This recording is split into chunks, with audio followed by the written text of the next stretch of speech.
Bismillahirrahmanirrahim. Assalamualaikum warahmatullahi wabarakatuh. Bismillah, alhamdulillahilladzi an'ama alaina bi ni'matil imani wal islam wa amarna bi ittihadi wasilatil arham.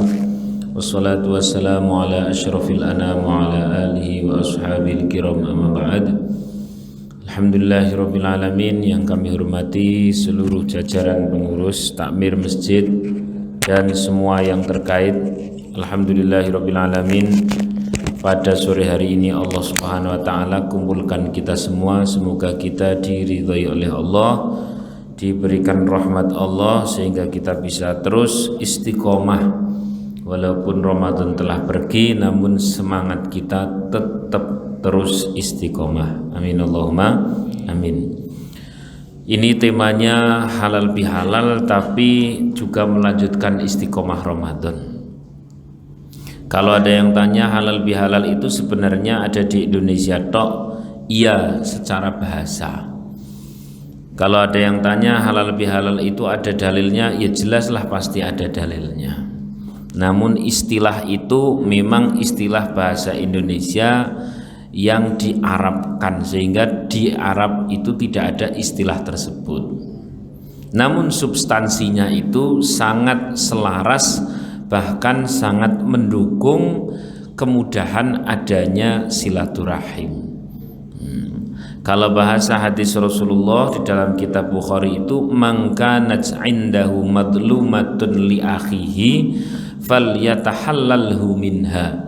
Siapa orang yang punya kedoliman kepada saudaranya, maka falyatahallalhu, memintalah halal. Nah, ini awal bahasa halal bi halal. Kenapa? Fa innahu laisa thamma dinarun wala dirhamun.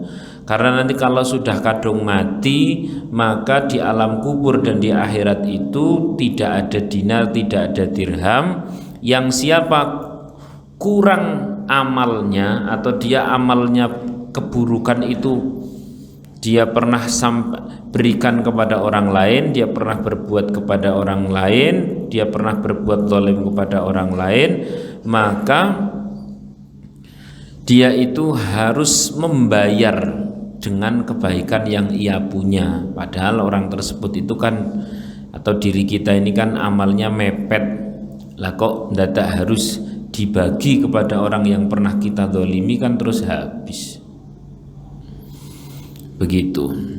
Terus fa illam yakun lahu hasanatun, kalau ada orang yang dia dulu berbuat zalim kepada temannya dan dia tidak punya kebaikan, ukhidha min sayyiati akhihi, maka keburukan temannya yang pernah dizalimi itu keburukannya itu ditimpakan kepada orang tersebut. Alhasil daripada kita nanti rugi ketika mati, mending kita tadi itu coro canom apa tadi itu kosong-kosong, saling minta halal. Shallu ala Nabi Muhammad. Dah, itu makna halal bi halal. Yang lebih dari itu semua sebenarnya adanya halal bihalal di momenkan seperti ini karena dapat menjangkau apa-apa yang sulit terjangkau atau yang tidak bisa dijangkau. Minimal dengan halal bihalal seperti ini kan enak, saling meminta maaf, kan orang ngageti wong. Jajal nek ora ana apa-apa ngapura ya aku. Ayo wingi ngopo kowe? Nah, repot. Nah, dengan adanya halal bihalal ini, datangnya saja sudah memang membuka hati untuk saling kosong-kosong gitu. Shallu ala Nabi Muhammad. Nah, kemudian lebih dari itu lagi, dengan adanya halal bihalal ini, secara substantif sebenarnya diri kita ini sedang sangat mengamalkan banyak sekali hadis. Salah satu hadisnya, man ahabba ayyub satalau fi rizqih wa ayyun sa'alau fi athari falyasil rahimah. Siapa orang yang dia senang sekali, ya, siapa orang yang dia senang diluaskan rezekinya, dipanjangkan umurnya, maka ia harus senang silaturahim. Di dalam kitab Bukhari, kemudian disarai dalam kitab namanya Irsyadus Sari, itu terutama silaturahim batin. Karena boleh jadi ada orang secara zahir itu bisa salaman, yo rangkulan, tapi kaya nang sinetron kayak awas kamu. Jadi kalau rangkulan, aku sudah punya rencana untukmu. Bukan itu. Maka yang terpenting adalah silaturahim zahir, dan lebih penting dari itu adalah silaturahim batin, sehingga benar-benar sampai sini itu kita sudah ada kasih sayang. Maka silat itu artinya nyambung, rahimun itu rahmat Allah, nyambung dengan lampu rahmat Allah. Kenapa saya kasih lampu? Karena orang untuk nyambung dengan rahmat Allah, kenapa kok datangnya kepada sesama? Kenapa kok harus saling memaafkan? Ini persis seperti orang yang mau ngidupin lampu. Saya tanya, apa tiap kali mau menghidupkan lampu itu harus penean dulu? Kan ya enggak toh. Dia cukup menekan tombol saklar. Untuk mendapatkan rahmat Allah, maka dia saling memaafkan kepada sedulur, kepada teman satu kantor. Itu lampu rahmat Allah langsung mablak. Dan konsep ini yang nanti akan menguatkan. Kenapa? Karena kalau tidak silaturahim model demikian ini nanti pasti rapuh. Saya tanya sama panjenengan, silaturahim itu hablum minallah atau hablum minan nas? Setelah dengar kayak gini, minallah atau minan nas? Minan nas. Kalau silaturahim itu hablum minan nas, maka kita hanya akan berbuat baik kepada orang yang berbuat baik. Ngapain kita harus berbuat baik kepada orang yang berbuat buruk? Kalau silaturahim itu hanya urusan sosial, maka kita pasti males lah kepada orang yang bikin jengkel. Saya tanya, silaturahim yang ngasih pahala siapa? Allah. Yang ngasih keridhaan siapa? Allah. Yang ngasih surga bagi orang silaturahim siapa? Allah. Berarti silaturahim itu minan nas atau minallah?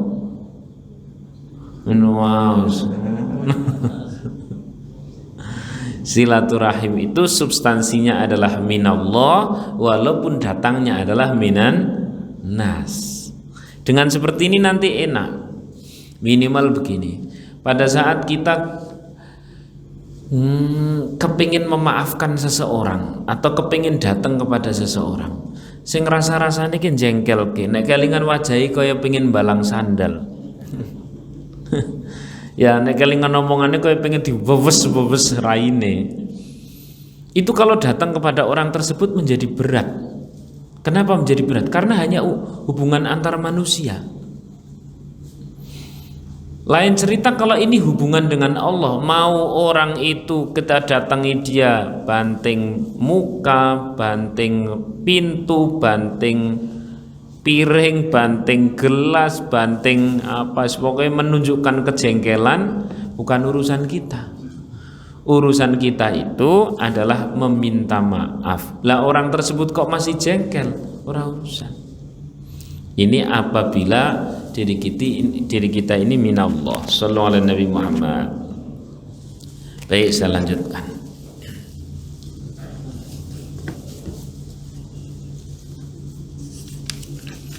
Sehingga apakah ilmu silaturahim ini sudah masuk atau belum? Kalau tersenyum kepada orang yang tersenyum itu perkara mudah. Berbuat baik kepada orang yang berbuat baik itu perkara gampang. Pertanyaannya, kalau kita ini pernah satu kali misalkan dituduh, sing jarene pelit lah, ora tau ming masjid, padahal ketoke wingi yo Jumatan ya ming masjid, yo sedekah gede, lah dina Sabtu kok ana muni wong ora tau ming masjid, pelit mana?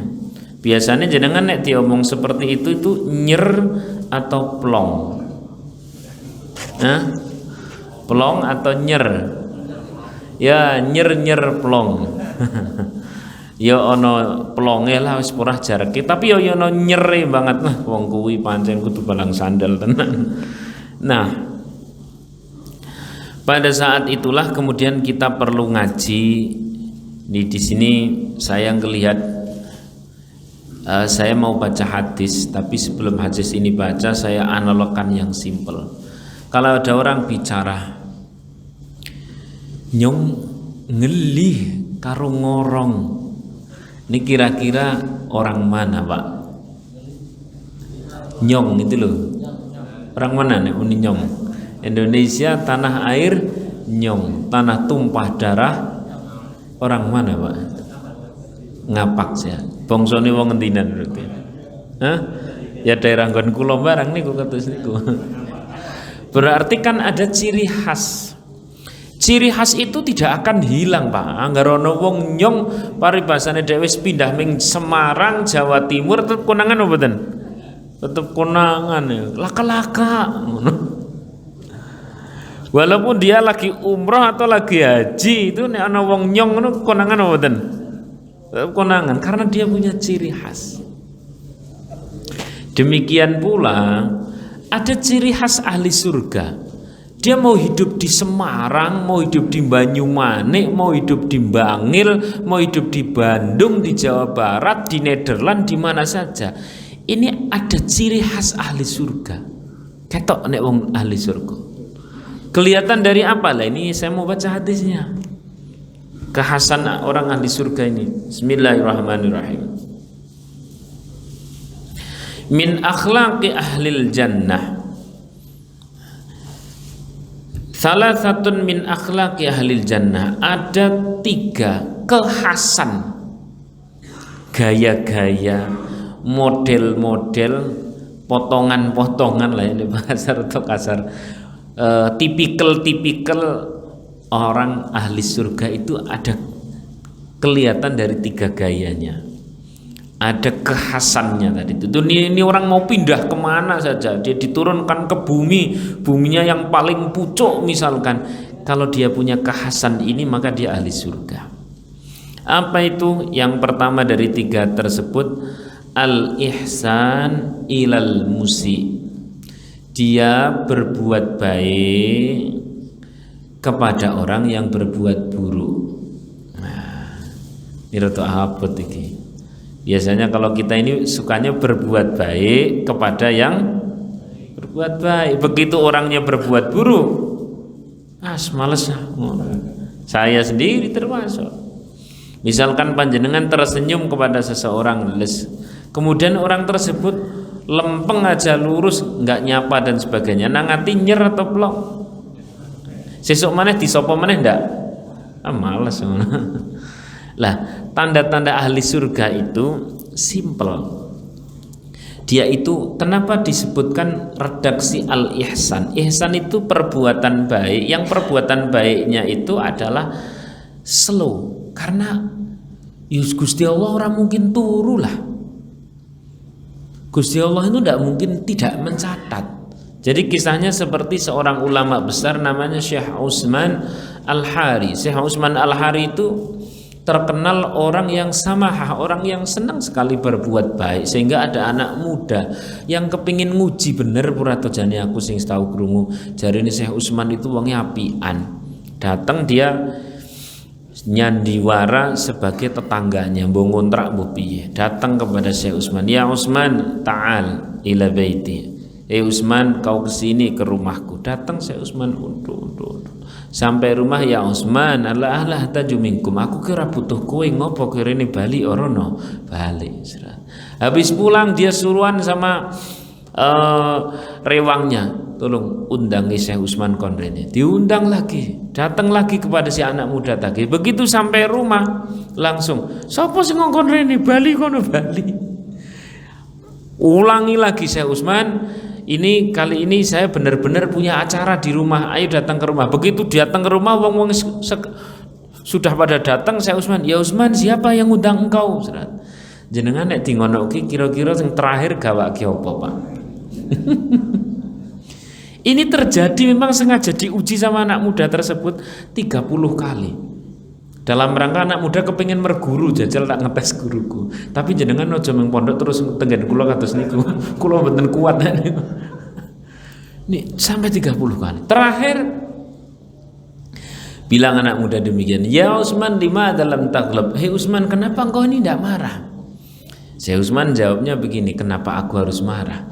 Kau ini kan tetanggaku, dan Allah yang perintah aku berbuat baik kepada tetangga, berbuat baik kepada saudara.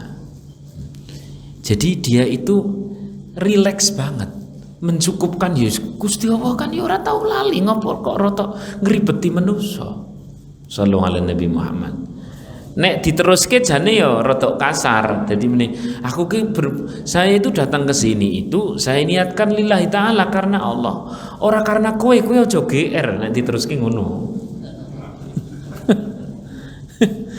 Jadi orang yang dalam pandangan ihsan, ini namanya ihsan itu seperti ini. Maka al-ihsan ilal musi, berbuat baik kepada orang yang berbuat buruk itu menjadi ringan kalau lillahi ta'ala. Jadi kata orang lillahi ta'ala itu abot, aslinya luwih abot nek ora lillahi ta'ala. Nggih mboten? Karena sering tertekan. Sallallahu alaihi Nabi Muhammad. Baik. Nah, ini untuk hal-hal yang sifatnya skala kecil. Yang agak berat itu adalah yang skala-skala besar. Wis tau duwe dendam, wis tau gonduk dan sebagainya. Kalau dalam bahasa Inggris yo the grundles. Berat itu. Ya tadi itu, karena ada sebuah urusan hal yang besar dan sebagainya, itu terus piye carane. Maka disebutkan dalam kitab Hikam, tapi hikamnya adalah Hikam Syekh Abdul Fath Al-Busti. Barangkali dengan kitab Hikam ini, hari ini kita sudah tidak punya benci lagi kepada siapapun hamba Allah. Amin Allahumma amin. Kalau kemarin kita ini pas Ramadan itu kita kuatin hablum minallah. Lalu kemudian kalau hablum minallah sudah beres, semoga Allah ampuni urusan kita dengan Allah. Lah kalau urusan dengan manusia ya memang harus clear di hadapan manusia, baru Allah ngasih ampunan, kan begitu. Acaranya bagaimana? Nek kadung wis jengkel karo seseorang, apakah itu keluarga, meneng-menengan karo kakak karo adik, masya Allah itu berat. Nek wis kadung urusan ati ki abote ra karuan. Betul atau tidak? Apalagi seorang teman lama sing biyen wis tau miskomunikasi, dulu pas masih dekat itu koyone apa wae dikeki barang wis adoh wala saling menggunjing. Atau dengan mantan biyen itu ngerti kabeh, dong pas lagi mesra wis koyo ora karo-karan, dong pas wis lali malah dibukake aib-aib wala. Bapak Ibu rahimakumullah, ini adalah urusan yang tidak mudah kalau sudah skala-skala besar seperti ini. Bahkan kelas Sayyidina Abu Bakar saja pernah mau tidak memaafkan terhadap orang-orang yang menggunjing anaknya, menuduh putrinya itu selingkuh. Untung turun ayat dan Abu Bakar clear. Kalau engkau mau diampuni, ya Abu Bakar, ya kau maafkan sesama. Kelas beliau langsung bisa, nek kelas dewe udah sih iki jengkel iki yo. Nesu ya nesu, tekan akhirat tetep tak tuntut, kaya ngerti-ngerti yo. Bila ada di antara kita masih ada yang menyimpan yang seperti itu, ayo kita ngaji sebentar saja, insya Allah selesai ini clear. Amin Allahumma amin. Ya, bagaimana tipsnya itu dari kitab Hikam? Demikian kalamnya. In asa'a musi'un falyakun fi 'urudi zallatihi safhun wa ghufranu. Bila datang dalam kehidupanmu orang yang memberikan warna suram di dalam dirimu, ada sakit, ada perih, ada kecewa, ada marah, ada luar biasa, ada dendam, ada sesuatu yang sulit diungkapkan. Aku tak ngapura, mau aku nek weruh wong mbah. Ada ndak sing model seperti itu? Model-model ngono itu ada atau tidak? Yo ada, mong orangnya ndak hadir di sini. Alhamdulillah. Wes pokoknya nek wong kuwi melu aku ora. Nah, bila ada yang model seperti itu, ayo clearkan kita bersama. Maka falyakun fi urudi zallati safhun wa ghufranu. Untuk mengeklirkan ada dua langkah yang dilakukan. Langkah yang pertama ini menentukan langkah yang kedua. Langkah yang kedua namanya memaafkan. Tapi langkah memaafkan ini akan sulit sekali terjadi secara zahir dan batin, secara clear, secara plong apabila langkah yang pertama tidak dilakukan dulu. Apa langkah yang pertama? Adalah namanya sofhun. Ma huwa sofhun? Apa itu sofhun? Sofhun itu kalau sampean membuka kitab kayak gini nih, ini namanya sohifah. Kalau yang depan kayak gini namanya sofhun atau cover atau bingkai. Berarti sofhun itu membingkai ulang sebuah kejadian dengan bingkai yang hakiki, bukan sekedar ngayem-ngayemi. Nek ngayem-ngayemi bisa, misalkan jenengan lagi saling kenal sama teman kantor terus ketemu nang Betul Rahman atau ketemu di mana, sama disuruh Pak monggo orangnya ndelunyur toh, kan nang ati mak nyer. Wong kok ngono. Ngayem-ngayemi seketika bisa, mungkin orangnya sibuk, bisa. Mungkin orangnya lagi tergesa-gesa. Mungkin wonge kebelet ngising, bisa. Itu namanya ngayem-ngayemi. Tapi hal ini yang mau saya sampaikan bukan sekedar ngayem-ngayemi. Ini memang sebuah makna yang kita ambil dari sebuah kejadian dengan makna yang hakiki. Apa makna yang hakiki dari orang yang pernah disakiti? Dari diri kita yang mungkin pernah didolimi, dirasani, digunjing, dibikin tidak enak, dibikin hatinya itu benci dan sebagainya. Makna yang pertama adalah maknanya setiap kita didolimi itu berarti kita dikirimi doa mustajab. Betul atau tidak? Betul atau tidak? Pernah datang orang ke rumah, kala itu saya belum ada pondok. Datang ke rumah, dia anaknya lagi mau operasi. Karena anaknya mau operasi, dia bilang begini, Ustadz, saya minta doa, ini besok anak mau operasi, benar-benar minta doa, semoga operasinya sukses. Karena kalau tidak sukses efeknya itu begini-begini. Kalau toh sukses ya sebenarnya ada efek, tapi ya pokoknya doakan sembuh lah. Saya lagi butuh banget keajaiban karena dokter Yus medeni lah. Saya bilang ya tak doakan. Satu lagi Ustaz, ini saya tuh sebenarnya hari ini lagi tidak enak, tidak nyaman. Andaikan saya lagi tidak kena musibah asli, wong sak komplek tak tantang kabeh. Apa saya bilang gitu. Lah jelas-jelas saya ini lagi rumah sakit. Saya ini dituduh sing macem-macem. Saya tahu orangnya, penyebabnya orang atuh karo wong kayu atau wong kayu, dan konangan asli tak singgel. Rasa singgel-singgelan Pak. Tangannya sampean mana tangan? Ini benar, saya mau benar begitu. Tangannya mana tangannya? Tangannya tertarik, bilang Pak, alhamdulillah. Loh, kok alhamdulillah bisa? Munion dhisik to, alhamdulillah. Kau datang ke sini minta apa? Ya doa. Sampeyan sudah dikirimi doa mustajab. Dongaku karo dongane sampean asli mandi dongane sampean. Kenapa? Sampean punya sebuah kuota jatah doa mustajab. Kok iso Ustaz? Lah tadi didolimi orang, bukankah itu doa mustajab?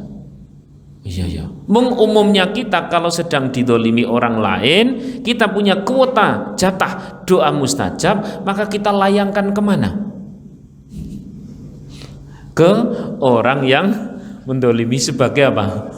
Balasan. Itu eman-eman Pak. Pada saat kita misalkan ditungoni, kita didolimi sama seseorang, kemudian kita punya jatah doa mustajab, umumnya kita kan langsung buat balas sana. Semoga yang mendolimi saya itu ya Allah. Kira-kira doanya baik atau buruk? Doanya baik atau buruk? Baik. Katanya kok orang percaya. Ya Allah, wong sing tahu aku nipu aku kata ya Allah, omongane nyelekit ternyata nemburi nusuk ya Allah. Semoga keluarganya sakinah mawaddah rahmah.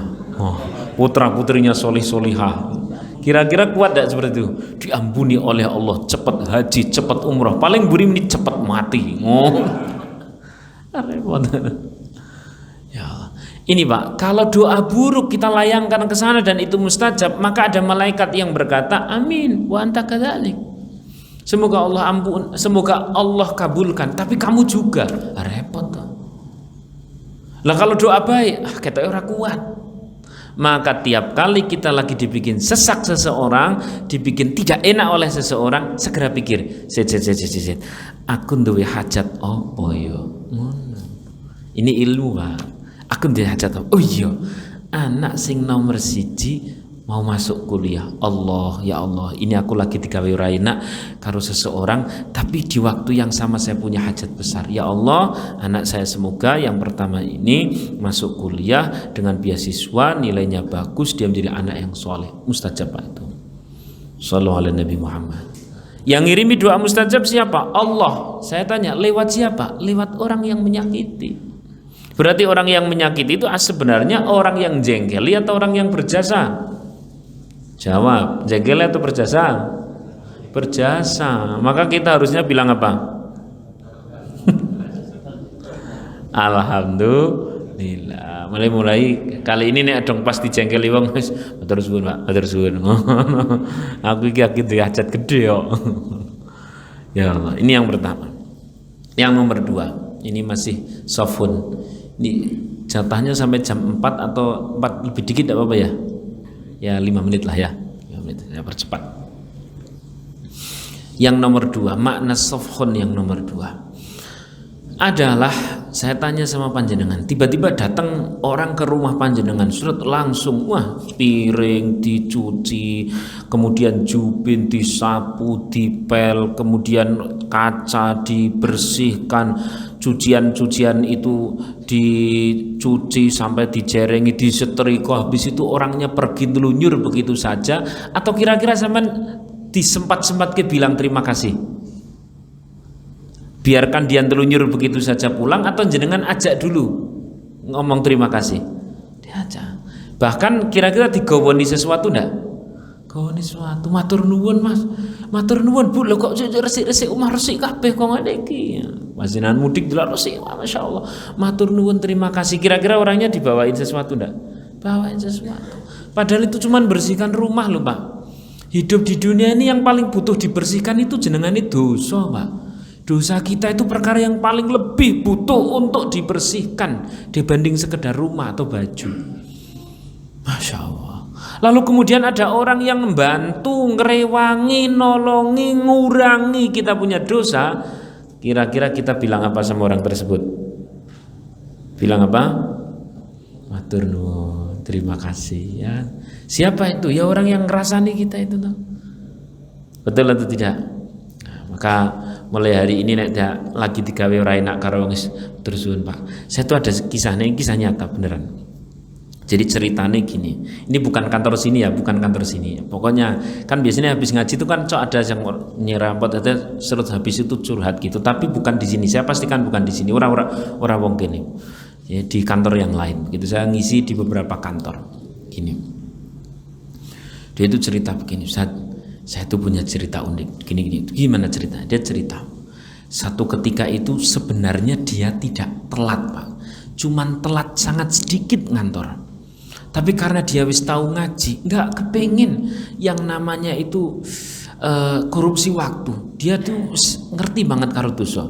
Begitu ini kantor swasta, datang tes langsung sampai kantornya dimarah-marahi sama bosnya, padahal cuma 5 menit dimarah-marahi, dihabis-habis sama bosnya. Anehnya pada saat dia dimarah-marahi sama bosnya, dia itu tenang, anteng, ya Pak, terima kasih Pak sudah diberi marah-marah seperti itu, terima kasih Pak. Akhirnya bosnya terus wis rodok lega, rodok awan sidik. Tadi kamu kok saya marah-marahi malah bilang terima kasih, maksudmu itu apa? Ya Pak, saya itu sebenarnya tiap kali melakukan dosa itu aku pinggir di ngapura ini carane piye, lah kok sama nok marah-marah kepada saya batur. Alhamdulillah. Nah, ketika dia sadar punya salah lalu kemudian dibikin tidak enak, bagi dia ini adalah datangnya ampunan Allah. Shallallahu alaihi Nabi Muhammad. Kenapa? Karena kita ini tidak tahu finish kita kapan. Tahu-tahu pas finish, dilala kok mendekati finish, alhamdulillah banyak orang yang membuat kita tidak enak, berarti Allah mempersiapkan lewat orang-orang tersebut. Shallallahu alaihi Nabi Muhammad. Oh, yang paling terakhir, ini penutup ya. Yang paling terakhir adalah tiap kali kita dibikin tidak enak, layak kita kemudian matur nuwun dan bahkan slow nang ati santai. Kenapa? Karena begini. Dalam satu kitab namanya Wasiyatul Aulia disebutkan demikian. Ada sebuah kisah. Seorang anak muda, dia itu tidak tahan ketika orang tuanya itu dihabisi. Enggak tahan. Akhirnya anaknya tuh bilang begini, Pah, atau wahai ayah, aku tidak tahan ketika engkau itu namanya dihabisi, engkau itu difitnah ke sana kemari. Ini seorang ulama besar di zaman dahulu. Kenapa engkau ini hanya diam saja? Kata sang ayah, nak, kamu sayang kepadaku? Sayang. Kalau kau sayang kepadaku, apa yang kau bisa berikan kepada ayahmu ini? Loh, ayah minta apa? Kalau ayah minta kebaikan-kebaikanmu itu untuk ayah, kau bisa memberikannya? Bisa di sini, tapi di akhirat sana bisa atau tidak? Ketika kita sama-sama sudah menghadap kepada Allah, aku berikan untuk ayah. Mustahil. Kata ayah, mustahil, kau tidak bisa. Lalu sang ayah membaca satu ayat, فَإِذَا جَاءَتِ الصَّاخَّةُ يَوْمَ يَفِرُّ الْمَرْءُ مِنْ أَخِيهِ, terus wa ummihi wa abi, terus wa sahibatihi wa bani, terus likulli imri'in minhum yawma idzin sya'nu yughni ila akhirih. Pada saat menghadap kepada Allah itu bapak, ibu nyingkir semua, anak saudara minggir semua, setiap kita itu gak bisa apa-apa. Lalu si ayah tanya kepada anak, kau gak bisa? Yang bisa memberikan kebaikan-kebaikannya untuk ayahmu adalah orang-orang yang hari ini menghina ayahmu. Maka mereka yang menghina ayahmu ini bukan orang buruk, sebenarnya mereka orang baik. Mumet orang. Sallallahu alaihi Nabi Muhammad. Alhasil begini Pak, saya sedang tidak membuat panjenengan, wah berarti ini gegeran terus wae, mboten. Enggak. Ini itu kita setelah ngaji ini hatinya bisa lebih siap terhadap siapapun kita berbuat baik. Kepada yang baik sudah layaknya berbuat baik. Namun kepada yang buruk kita punya makna-makna bahwa mereka pun sebenarnya berbuat baik. Maka kita tidak harus ngondo, grundels, wader jengkel dan sebagainya. Kita tinggal bilang Gusti Allah mboten sare. Tapi ora usah nggo gawe update status Gusti Allah mboten sare. Ngetok-ngetoki wong mumet. Wan itu sudah yang dapat saya sampaikan. Itulah tanda-tanda apa ahli surga. Tanda yang nomor 2 tidak usah saya terangkan, cukup saya baca saja. Tanda yang nomor 2 adalah wal'af amman dolamahu, orang yang melupakan kezaliman orang lain.